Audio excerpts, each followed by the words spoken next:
নমস্কার, আমি সমিতা শাস্ত্রী। আজকে আবার আপনাদের কাছে এলাম নতুন কোনো তথ্য নিয়ে, যেটা আপনাদের দৈনন্দিন জীবনে অনেক কাজে দেবে।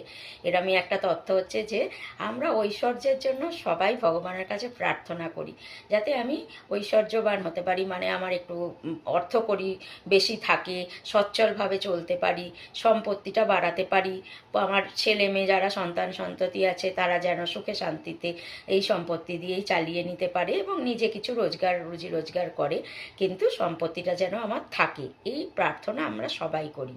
কিন্তু সবার তো এই প্রার্থনা পূরণ হয় না, ম্যাক্সিমামেরই সম্পত্তি থাকে না, এটাই আসল তথ্য। তো এই সম্পত্তি প্রাপ্তির জন্য আপনি কিন্তু ভগবানের কাছে প্রার্থনা করতে পারেন।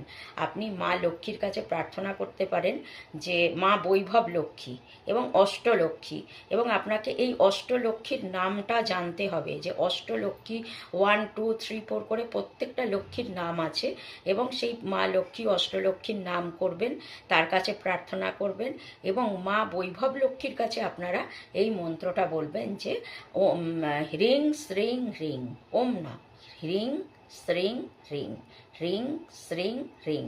এই মন্ত্রটা আপনারা 108 বার পাঠ করবেন, এবং এটা একটানা 45 দিন করে যাবেন। এটা যদি আপনারা করতে পারেন, অষ্টলক্ষ্মীর নাম নেবেন আর বৈভব লক্ষ্মীর কাছে প্রার্থনা করবেন, বৈভব মানে ঐশ্বর্য লক্ষ্মীর কাছে, হ্রিং শ্রিং হ্রিং।